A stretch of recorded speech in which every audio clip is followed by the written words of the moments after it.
Gracias, licenciado. Buenas tardes. Buenas tardes. Bienvenido a este proceso. Licenciado, por favor, nos da su nombre completo. Sí, Eduardo Rubén Ulloa Miranda. Licenciado Ulloa, su número de cédula. 8235-771. Muchas gracias. ¿A qué sala aspira? Sala segunda de lo penal. Segunda, como principal. Principal, sí. Sus estudios, ¿a qué nivel académico ha llegado? Bueno, yo soy egresado de la Facultad de Derecho y Ciencias Políticas de la Universidad de Panamá con mi licenciatura y realicé los estudios de maestría en Ciencias Penales y Criminológica, más no los concluí porque quedé pendiente de la tesis. Tesis de maestría. Tesis de maestría. Gracias. Por favor, ¿qué edad tiene? 56 años. ¿Y cuántos años de experiencia global?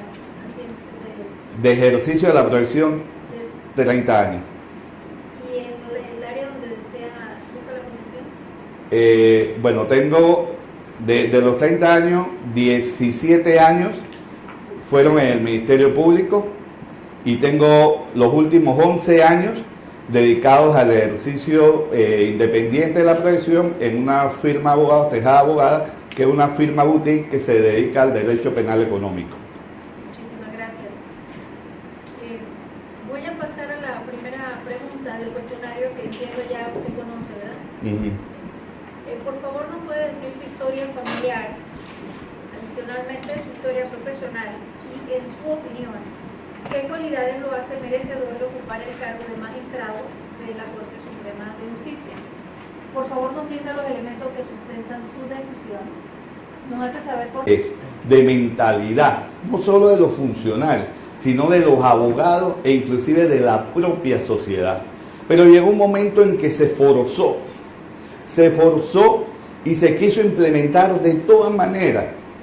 Y desgraciadamente el órgano judicial dijo en su momento, por lo menos el órgano judicial dijo, no tenemos los fondos suficientes, pero haremos frente.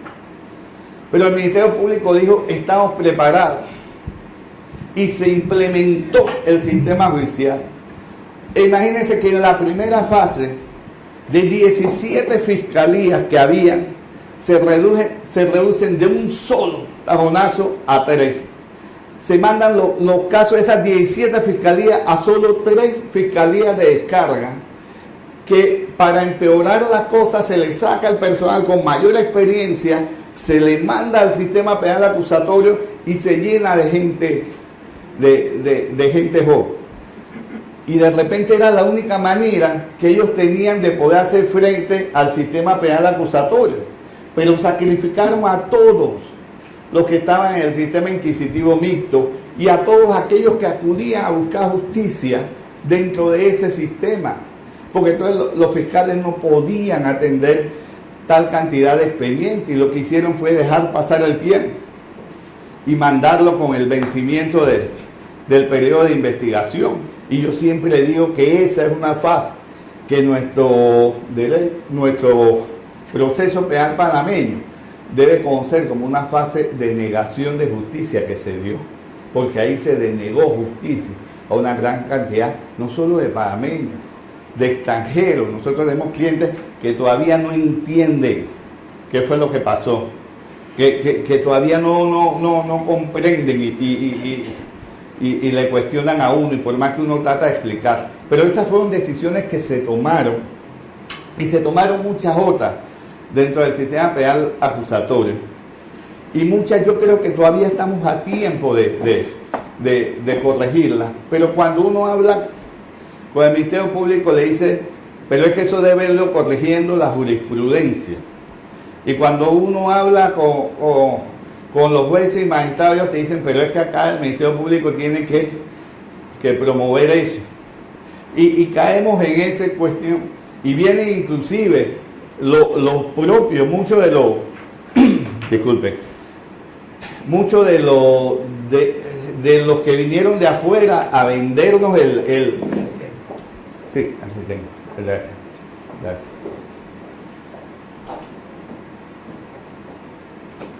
Muchos de los consultores que vinieron de afuera a hablarnos del sistema penal acusatorio y nos dicen ahora, pero es que ustedes todavía no han cambiado eso.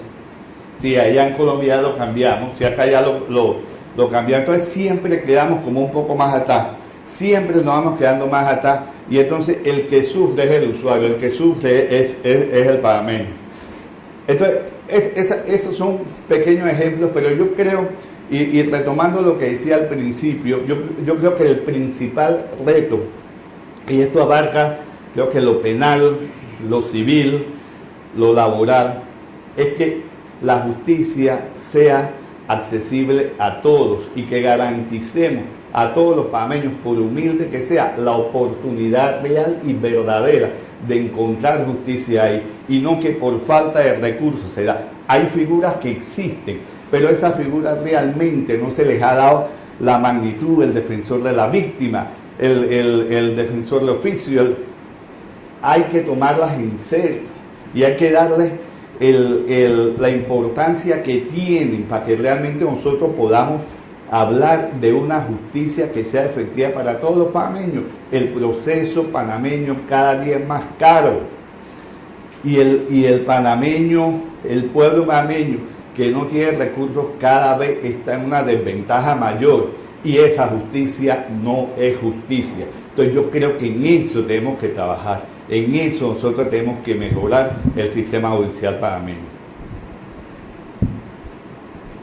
Doctor Michel. Dos cositas sobre esto de la transformación, que el amigo hizo la pregunta tal como está aquí, y si él me permite yo sigo en esa misma dirección. Es que la necesidad de transformar la justicia no es una opción.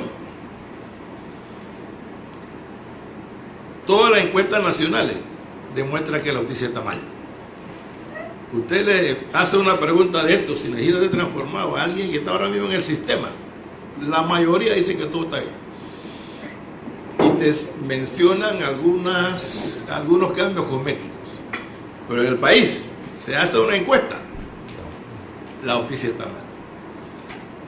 Las instituciones internacionales, Departamento de Estado de los Estados Unidos, la política carcelaria, una de las peores de América Latina. Nosotros tenemos más privados de libertad, proporcionalmente hablando, que Brasil, que ya tiene 200 millones de habitantes. Nosotros, porcentualmente, lo superamos. En este sentido, usted propiciaría el debate para el establecimiento de una política criminológica.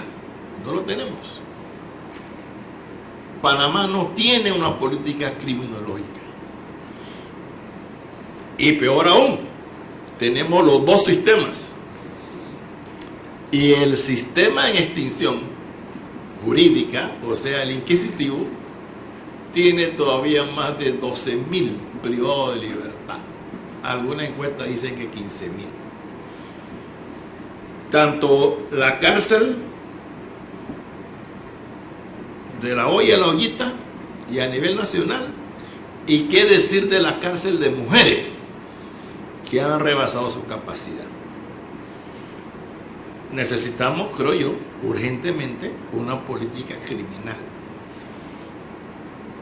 ¿Usted estaría dispuesto a iniciar una campaña a lo interno de la Corte, extendido a la jurisdicción de familia, para que las damas que están privadas de libertad se le dé seguimiento a su familia? ¿Con quién están los niños? ¿Usted estaría dispuesto a iniciar una campaña interna para que el Ministerio de Educación le dé seguimiento a los niños que desertan de la escuela básica? Porque el 82% de los niños que desertan se dedican a la delincuencia. Entonces, yo estoy aquí procurando un plus en el magistrado que debe ocupar el cargo en la Corte. Los conocimientos técnicos, jurídicos, yo sé que la mayoría lo tiene. Pero la situación de la justicia panameña es una de las peores de América Latina. Así lo dicen las encuestas internacionales. Una y otra vez. Departamento de Estado de los Estados Unidos, las agencias financieras internacionales, que de 184 países analizados, nuestra justicia ocupa el lugar 157. En terminología, de 128 países, Panamá ocupa el lugar 124. Y peor aún, la cuestión social y lo penal está allí. Por eso necesitamos una política criminológica.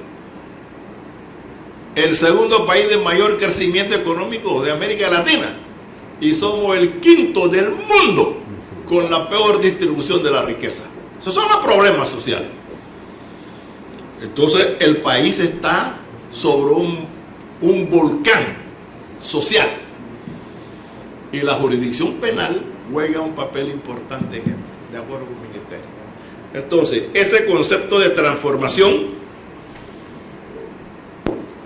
política criminológica, situación social de las familias que están privadas de libertad, qué orientación se le da a su familia. Y 3, ¿cuál es la fórmula para garantizar que la jurisdicción penal sea consciente de esto? Sí. Serían mis 3 preguntas. Sí, cómo no, doctor Luis. Mira, yo coincido plenamente con usted en la necesidad de que este país tenga una política criminal, que no la tiene. Hace aproximadamente 6, 7 años atrás, yo escribía en la prensa un artículo que yo en ese momento titulé que la seguridad es algo más que la dureza de una mano. Porque aquí la discusión sobre la seguridad ciudadana y sobre la criminalidad suele centrarse y dirigirse únicamente a la acción o no de la policía. Y aquí descuidamos efectivamente una serie de factores sociales, como son la educación, como es el fortalecimiento de la familia, la desintegración familiar que nosotros vivimos es una de las causas principales de la explosión social que aquí se está dando. Porque entonces el niño no encuentra esa formación de valores ni en su casa ni en el colegio, porque tenemos una educación totalmente desconectada de la realidad que nosotros vivimos. Decía yo también, y en otro artículo que publicaba, yo preguntaba en dónde están nuestras niñas, cuando se hablaba de la cantidad de menores embarazadas. Y yo decía, ¿en qué momento nosotros perdimos la voluntad por mantener la inocencia de esas niñas?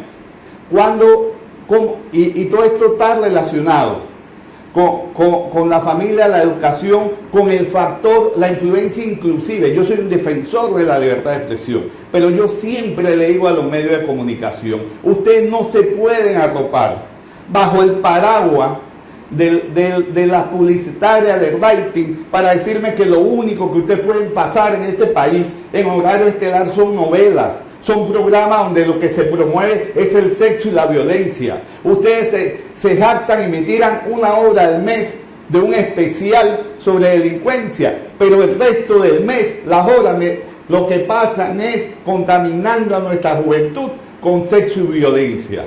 Entonces tenemos nosotros que tener efectivamente una política criminal integral. Mientras no entendamos eso, va a ser imposible que podamos hacer frente y que el sistema penal pueda cargar con todo esto, el sistema penitenciario.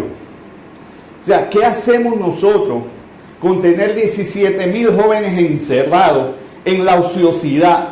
sin enseñarle nada, solo a un grupo pequeño, porque la muestra de lo que se ha podido llegar es pequeño porque los recursos son limitados, son muy limitados porque el Estado no le ha prestado a la resocialización la importancia que debe. Entonces metemos individuos en la cárcel y cuando salen peor, porque salen conociendo al que no conocían, a la pandilla de la que no eran parte, y ahora salen a ser más criminales que antes. Entonces esa presión social no la aguanta nadie, y hasta que no tengamos nosotros una política criminal que vaya enfocado a eso, que una política de Estado que tome en cuenta la educación, que tome en cuenta el fortalecimiento de la familia como tal, la promoción de los principios y valores, la promoción de los valores culturales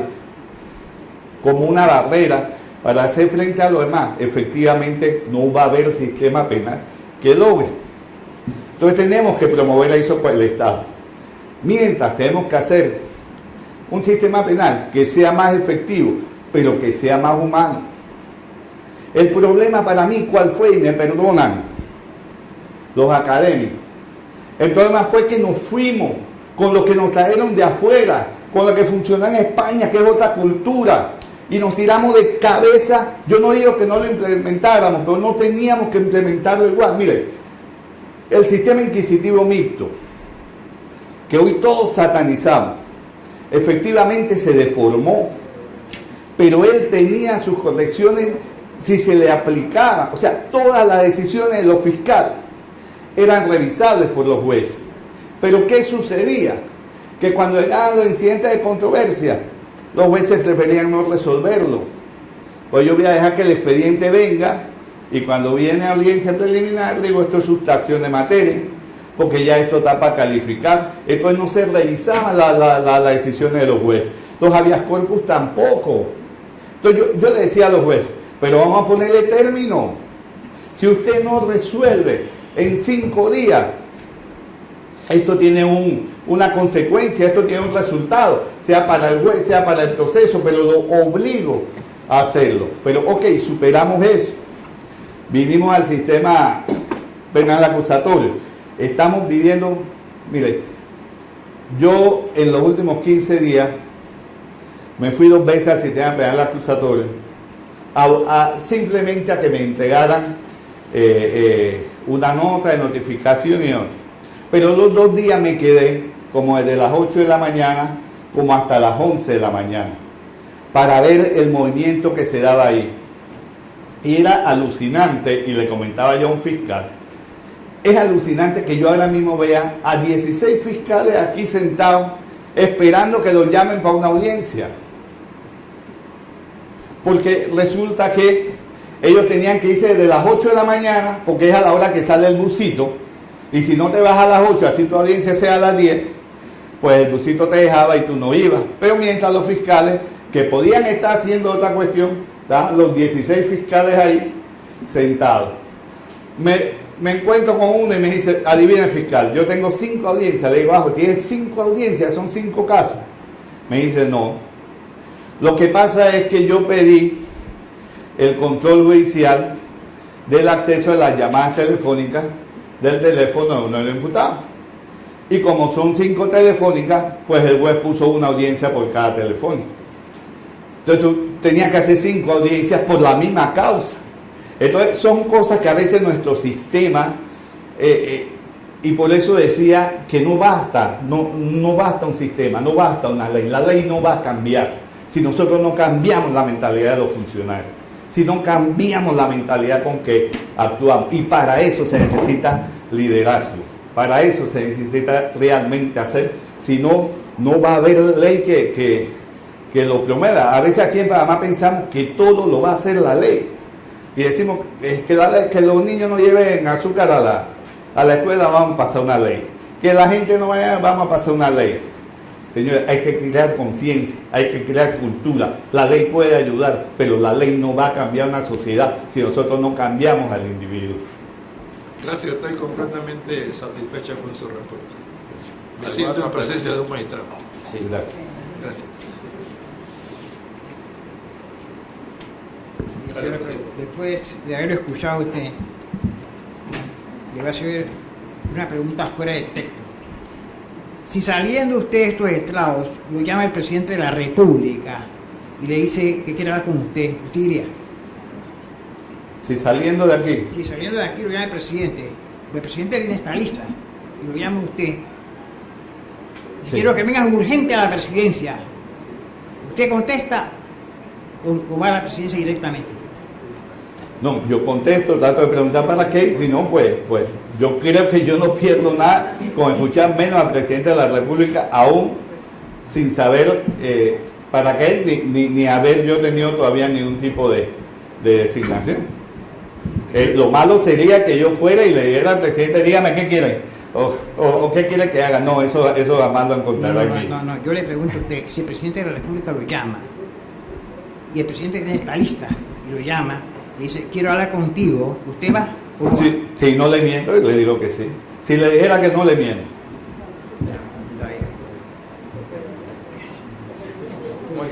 Yo quería ver. Muy bien. ¿Cómo es que se dice? La sala está ilustrada, ¿no? Ya saben que Bueno, como la sala está ilustrada, vamos a una rápida reflexión. Me disculpa, sé que allá afuera hay tres y hay uno que están. Ole, lo que tú decías de cómo nos contamina el sistema. Una anécdota que vivimos con la doctora Oramérita Guerra Villalas. Un día en la mañana llega a la oficina donde yo estaba, en la Secretaría de Asuntos Legales, y andaba preocupada porque había ido a hacer una diligencia, se había ido en un taxi, y cuando fue a pagar sacó un billete de 20 y el taxista le dijo, a esta hora no tengo dinero, y él, discúlpeme, espere un momentito, y ella sube, entra a la oficina y dice, Rigoberto, gracias por encontrármelo aquí, ando en este problema, ¿me puede cambiar estos 20 dólares? Había un asistente nuestro ahí, yo le dije, Ricardo, vamos a ayudar a la profesora, vete aquí a cambiar estos 20 dólares. ¿Qué hizo el muchacho? Delante de la doctora Oremeri y le agarró los 20 dólares. A ver si eran falsos. Y yo le dije, ¿cómo estás haciendo esa salvajada? Y dice la doctora Oremérita, docente extraordinaria, no se preocupe, Rigoberto, ese es el sistema, lo ha distorsionado. Todo es delito. Sí, así es. Todos ustedes, donde todos ven, todo es delito. Llévenme. Así. Así. Gracias por Gracias a ustedes por escucharme.